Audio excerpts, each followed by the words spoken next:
सभी बच्चों का स्वागत है। बच्चों, आज हम लोग चल रहे हैं इंग्लिश में और आज हम लोग देखेंगे डायरेक्ट इनडायरेक्ट, जो कि बहुत ही इंपॉर्टेंट है। क्लास 8, 9, 10, 11, 12 जितने कंपटीशन वाले हैं, जो भी बच्चों इनको देखना चाहें वो जरूर इसे देखें और कॉपी और कलम लेकर बैठ जाएं। तो आइए बच्चों, मैं पहले हेडिंग लगा दूं डायरेक्ट इनडायरेक्ट। डायरेक्ट होता क्या है, तो पहले मैं एक वाक्य लिख लूं। सरिता said to me, I am reading the book। आइए बच्चों, सरिता मुझसे कहती है कि मैं एक बुक यानी कि पुस्तक पढ़ रही हूं। तो बच्चों, सरिता अपने मुंह से कह रही है कि मैं एक पुस्तक पढ़ रही हूं। बच्चों, इसके अंदर का जानकारी लें। बच्चों, सरिता होगा सब्जेक्ट, ये होगा सब्जेक्ट। सेड टू है, ये है रिपोर्टिंग वर्ब, रिपोर्टिंग वर्ब। बच्चों, ये वाला है ऑब्जेक्ट, ऑब्जेक्ट। और पीछे वाला है रिपोर्टेड स्पीच, रिपोर्टेड स्पीच। बच्चों सॉरी, किसी ने पूछा कि सर इस है कहाँ, ये पाया कहाँ जाता है। अगर आप अपनी इंग्लिश प्रोस या इंग्लिश रीडर किताब खोलेंगे तो उसके अंदर कहीं ना कहीं जो राइटर है, लेखक है, वो इस तरह से जो कहीं ना कहीं वाक्य में डाल देता है, तो आपको इंग्लिश की बुक में मिल जाएगी। तो बच्चों, आज का हमारा विषय होगा कि हम लोग इसे क्या करना है। तो ये स्वयं बोलता है और जब इनडायरेक्ट में हम करेंगे तो किसी और की भाषा में वो बोलना चाहता है। बेटा, जो पीछे दिया है ध्यान से देखेंगे, ये आपका आई मतलब सब्जेक्ट है, एम हेल्पिंग वर्ब है और रीडिंग क्या है, मुख्य क्रिया, और बाकी सब है ऑब्जेक्ट। यानी ऐसे सब्जेक्ट प्लस हेल्पिंग वर्ब मैं शॉर्ट में डाल रहा हूं, फिर होगा वर्ब, फिर होगा ऑब्जेक्ट। अगर आप इंग्लिश ग्रामर में इस चीज के बारे में जानेंगे तो इसे कहते हैं एसेरेटिव सेंटेंस, एसेरेटिव सेंटेंस, या सिंपल सेंटेंस कहें तो भी है। तो बच्चे लोग, ऐसे वाक्य अगर आपको शुरू में ही सब्जेक्ट यहां मिल गया, जैसे pronoun I, we, she, you, he, तो इसका मतलब है कि ये आपका एसेरेटिव है। तो बच्चों चलें, आइए देखें ये कैसे इसको जो है बदला जाता है। तो पहले मैं बदल दूं, फिर उसके बारे में जो है डिटेल में जानकारी दूं। तो आइए देखें कैसे बदला जाता है बेटा। तो सरिता सेड टू की जगह आस सॉरी टोल्ड रहेगा। मी, बच्चों जब इन्वर्टेड कॉमा और ये छोटा कॉमा हटेगा तो इन दोनों सेंटेंस को, Sarita said to me, I am reading, दोनों को क्या करना है, जोड़ना है। तो जोड़ने के लिए कुछ होना चाहिए, तो बोलते हैं कि कंजक्शन का प्रयोग करेंगे। ग्रामर में कंजक्शन ऐसा एक टॉपिक आगे हम लोग करेंगे, वो जोड़ने का काम यानी फेविकॉल का काम करता है। जैसे लकड़ियों को जोड़ना है तो फेविकॉल होता है बेटा, तो इसी तरह इनको जोड़ने के लिए जो फेविकॉल होता है दैट। बच्चों, आई प्रोनाउंस है, pronouns are word use instead of noun. जैसे किसी का नाम हम बार बार संबोधन करेंगे तो बोलने में भी दिक्कत होगी, जो सामने वाला है उसे भी अच्छा नहीं लगेगा। जैसे Ram come here, Ram go there, Ram sit there, Ram परेशान हो जाएगा, है ना। तो एक बार तो राम बोल दीजिए और उसके बाद जो है हम उसका जो प्रोनाउन, जैसे ही का है, शी का है, दे है, जैसे रहेंगे। अकेला है तो ही, अगर लड़की है तो शी, अगर बहुत सारे लोग हैं दे। तो प्रोनाउंस इसी को कहते हैं, हिंदी में प्रोनाउंस को कहते हैं सर्वनाम। तो बच्चों लोग, क्या होता है कि अगर आई है तो ये क्या करेगा, यहाँ पे जो है कंगारू जंप मारेगा काफी दूर तक। कंगारू ऐसा एक जानवर बहुत दूरी तक जंप मारता है, तो यह मारता है। यहाँ आ गई सरिता, तो हम लोग सरिता नहीं, सरिता का प्रोनाउन होता है शी, और शी में यश छोटा होना चाहिए। Am present continuous past continuous में हो जाएगा। वॉच रीडिंग द बुक, ऐसे। किसी ने बोला कि सर आपने टोल्ड और दैट क्यों लगाया, क्या ऐसा है कि आपने टोल्ड और दैट लगाया। तो हम लोग कहेंगे कि यहाँ पे अगर सब्जेक्ट है, किसी का नाम है या प्रोनाउंस है, तो आपको इन दोनों का ही प्रयोग करना है बेटा। तो इसमें जो प्रोनाउंस होते हैं ये बहुत इंपॉर्टेंट होते हैं। तो प्रोनाउंस का मैं पहले सारे जो है फॉर्मूला सूत्र लिखवा दूं और फिर अगले वीडियो में से हल करना हम लोग सीखेंगे। तो आप लोग बच्चे लोग क्या करेंगे, जो प्रोनाउंस उतारना है, तो देखो कैसे प्रोनाउंस उतारा जाता है। तो ये सब मैं हटा दूं ताकि जो है मैटर क्लियर हो जाए। तो हाँ, तो बच्चों हेडिंग लगाएंगे और इसे कहाँ उतारेंगे, जैसे तो बच्चों ये लोग बोलते हैं कि दफ्ती के पीछे एक पेज होता है, दफ्ती के आगे होता है, तो उसी में उतारना है। ऐसा क्यों? ताकि हमें देखने में दिक्कत ना हो। अगर कहीं बीच में उतार लेंगे तो पन्ना खोलना होगा, अरे कहाँ है, पीछे रहेगा, हाँ मालूम है लास्ट में है। इसे कभी याद ना करें, ये अपने आप जो है याद हो जाएगा। ठीक है बेटा। तो आइए पर्सन, पर्सन्स, इधर लिखेंगे सब्जेक्ट, सब्जेक्ट का मतलब है कर्ता, ये लिखेंगे ऑब्जेक्ट, ऑब्जेक्ट का मतलब होता है कर्म, यानी कौन सा जो है काम हो रहा है, काम मतलब हो गया है। तो बच्चों हम लोग लेंगे फर्स्ट पर्सन, तो फर्स्ट पर्सन में आएगा आई। बच्चों आई का मतलब होता है मैं अपने सीने पे हाथ रखूंगा और कहूंगा मैं। तो जब हम अपने बारे में कहेंगे तो वो होता है फर्स्ट पर्सन, उत्तम पुरुष। तो अगर आई पीछे जाता है तो ये हो जाता है मी। एक चीज मैंने नहीं लिखा है और वो है पोसेसिव। पोसेसिव, पोसेसिव का मतलब है अपने बारे में कहना। आई अपने बारे में क्या कहेगा? माई। बच्चों बस इसे लिखना है, ज्यादा दिमाग पे जोर नहीं देना बेटा। अब आइए फर्स्ट पर्सन में और एक है वो है वी। वी का मतलब है दो लोग साथ में रहेंगे, दूर नहीं रहेंगे, पास पास रहेंगे, एकदम पास में। तो दो लोग हैं तो वी। तो वी अगर बच्चों पीछे जाएगा यानी ऑब्जेक्ट में जाएगा तो हो जाएगा ऑब्जेक्ट में जाएगा तो हो जाएगा अस, और पीछे जाएगा तो हो जाएगा अवर। ठीक है। अब आइए सेकेंड पर्सन में, तो सेकेंड पर्सन का मतलब होता है यू। बच्चों यू का मतलब आप होता है और तुम भी होता है। तो इंग्लिश में बड़ों को भी यू कहते हैं और छोटों को भी यू कहते हैं। लेकिन जब बड़ों को यू कहा जाता है तो प्लीज शब्द लगाया जाता है, please come here, please go there, please sit there. तो प्लीज शब्द लगाने से क्या होता है, बड़ों को जो है लगता है कि मुझे ये मान सम्मान दे रहा है, और छोटे होते हैं तो ठीक है बोल दो यू। बच्चों हिंदी में बड़ों को आप कहा जाता है और छोटों को तुम कहा जाता है। हमारी भाषा व्यवहारिक है, यानी पता चल जाता है कि कैसे करना है। बच्चों अगर यू पीछे जाता है तो यू ही रहेगा, और अगर पोसेसिव में है तो ये हो जाएगा योर। आइए सेकंड पर्सन मतलब जिसको हम संबोधन करते हैं, जिसको हम बुलाते हैं, वही होता है यू। बच्चों थर्ड पर्सन का मतलब वह व्यक्ति है जो हमारे सामने तो है नहीं, कहीं दूरी पर है, और हम उसकी चर्चा करते हैं, हम उसके बारे में बात करते हैं। तो अगर लड़का है, मस्कुलाइन है या पुलिंग है तो ही रहेगा, पीछे जाएगा यानी यहाँ ऑब्जेक्ट में हिम, और अपने बारे में कहेगा हिच। बेटा अगर लड़की है तो शी है, और अगर इधर ऑब्जेक्ट है तो हर है, और पीछे जाएगा तो हर ही रहेगा। ये एक एक के लिए हुआ। कभी कभी सामूहिक हो जाते हैं तो उसकी स्थिति में मतलब एक से ज़्यादा हो जाते हैं तो हम लोग इस्तेमाल करेंगे दे। दे अगर ऑब्जेक्ट में है तो देम, और ये जो है इसका हो जाएगा देयर। तो बच्चों ये आपको जो उतार के रखना है, ज़्यादा दिमाग में जोर नहीं देना, ये अपने आप इसको बताया जाएगा कैसे इसका इस्तेमाल होता है।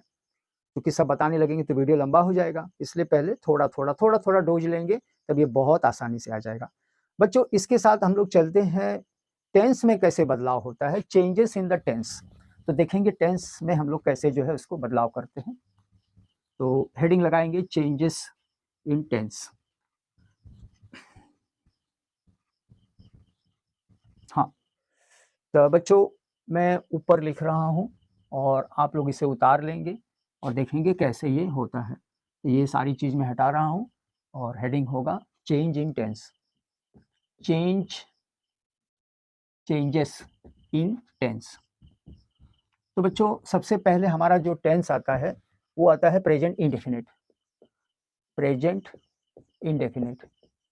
इन फर्स्ट लिखेंगे इंडेफिनिट, इंडेफिनिट ये बदलता है पास्ट इंडेफिनिट में, पास्ट इंडेफिनिट में। तो आज हम लोग केवल फॉर्मूलास, केवल सूत्र ही करेंगे, पूरी जानकारी लेंगे। बच्चे लोग कहते हैं कि प्रेजेंट इंडेफिनिट में मुख्य क्रिया में यस या ईएस कभी जोड़ा जाता है और कभी नहीं भी रहता है। जैसे ही शी है तो इसमें जो है यस यस, और अगर आई है या वी है तो नहीं जोड़ा जाता है। तो बच्चों जब पीछे पास्ट मतलब प्रेजेंट में आया है और पास्ट में करना है तो हमें क्या करना है, मुख्य क्रिया को सेकंड फॉर्म कर देना है। अगर नेगेटिव सेंटेंस है जैसे डज नॉट, डू नॉट, तो ये बदल जाएगा आपका डिड नॉट में। और बच्चों मुख्य क्रिया के साथ कोई छेड़खानी नहीं करना है। बच्चों आइए नेक्स्ट में, तो प्रेजेंट इंडेफिनिट हुआ। अब हम लोग चलते हैं प्रेजेंट कंटीन्यूअस। प्रेजेंट कंटीन्यूअस मैं ऐसे कर रहा हूं ताकि समय बचे। ये हो जाएगा पास्ट कंटीन्यूअस में केवल हेल्पिंग वर्ब, केवल सहायक क्रिया, इसी को ही बदलना है। और बच्चों मुख्य क्रिया के साथ छेड़खानी नहीं करना है। तो अगर प्रेजेंट कंटीन्यूअस है, आपको मालूम है ईज है, आर है, एम है, तो ये हो जाएगा भैया बहनी वाज और वेयर हो जाएगा। ठीक है। अब मुख्य क्रिया में आईएनजी होता है तो उसके साथ हमें कुछ नहीं करना है। तो ये हुआ प्रेजेंट कंटीन्यूअस। बच्चों तीसरा जो है प्रेजेंट परफेक्ट, क्रम से चल रहे हैं sir. Present perfect, present perfect बदल जाएगा पास्ट परफेक्ट में। तो बच्चे लोग प्रेजेंट परफेक्ट का मतलब है कि ऐसे वाक्य जो अभी अभी कंप्लीट हुए हैं। जैसे इसमें रहेगा हैज, ये रहेगा हैव, प्लस मुख्य क्रिया इसमें थर्ड फॉर्म में रहती है, तो रहने दो, कुछ नहीं करना है। उधर हम लोग करेंगे पास्ट में हैड प्लस मुख्य क्रिया, जो हैड सबके साथ लगेगा, कोई ऐसा बंधन नहीं है। अब हम लोग चलते हैं प्रेजेंट वाला हुआ, तो आइए पास्ट इंडेफिनिट में। तो past indefinite, past indefinite changes into past perfect. Past perfect थोड़ा सा ही बहुत कम ही आता है, लेकिन अब पहले नियम लिखा दें। तो बोलते हैं कि ये जो रहता है मुख्य क्रिया में सेकंड फॉर्म रहता है, डिड नॉट भी लगता है, तो जैसे वाक्य आएगा तो वहां देखा जाएगा। चलो बोलते हैं इसको बदलिए, हैड लगाइए और मुख्य क्रिया में थर्ड फॉर्म लगाइए। तो बच्चों ये चीज आपको उतार के रखना है, और कैसे इसका यूज करना है ये मैं जो है मतलब अभी मतलब जो है नेक्स्ट वीडियो में से बताऊंगा। आइए देखें आगे क्या हो रहा है। तो बच्चों आगे वाले टेंस है उसके बारे में मैं जानकारी देना चाहता हूँ, तो इसे सब हटा रहा हूँ।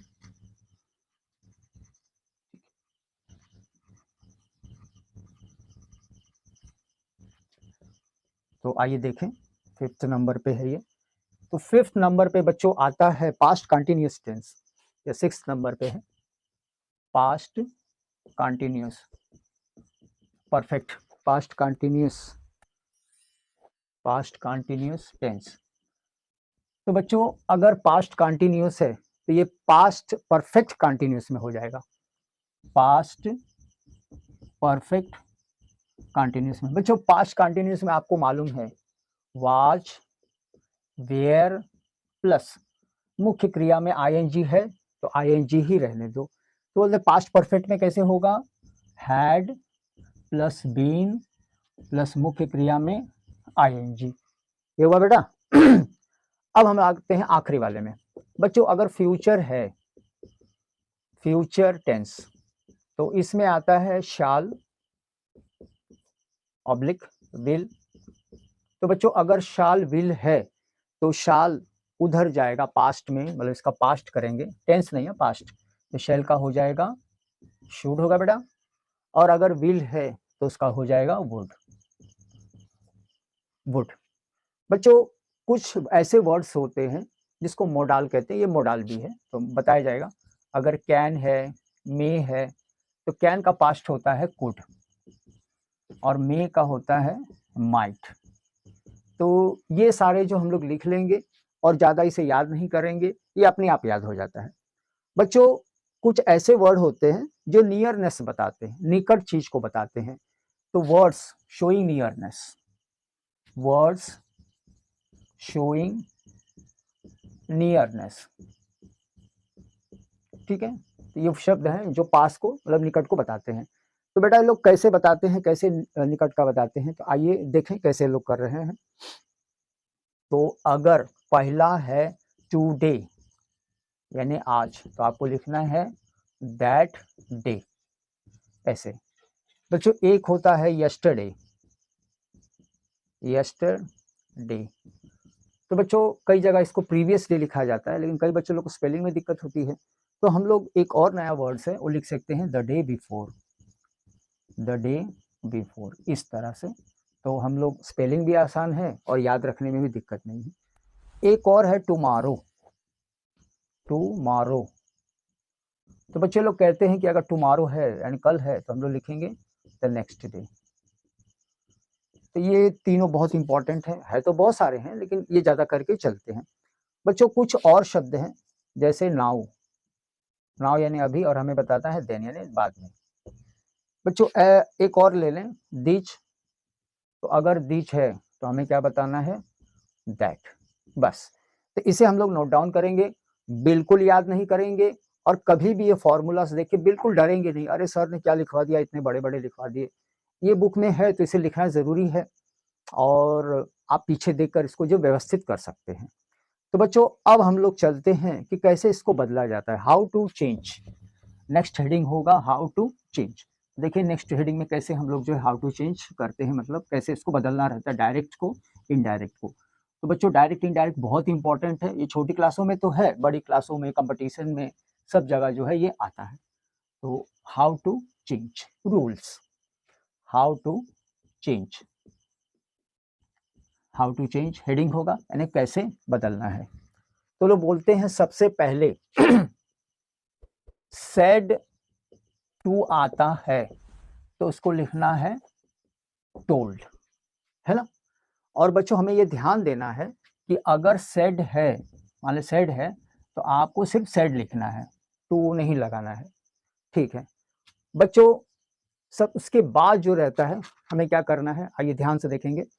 तो हम लोग remove inverted comma, remove inverted comma, comma इसको निकालना है, यानी ये वाला जो चीज है ये इन्वर्टेड कॉमा में रहता है, इसे निकालना है। तो जोड़ने वाला काम जो रहता है अगर सेट टू का टोल्ड है तो रहेगा दैट, यानी फेविकॉल का ये काम करेगा।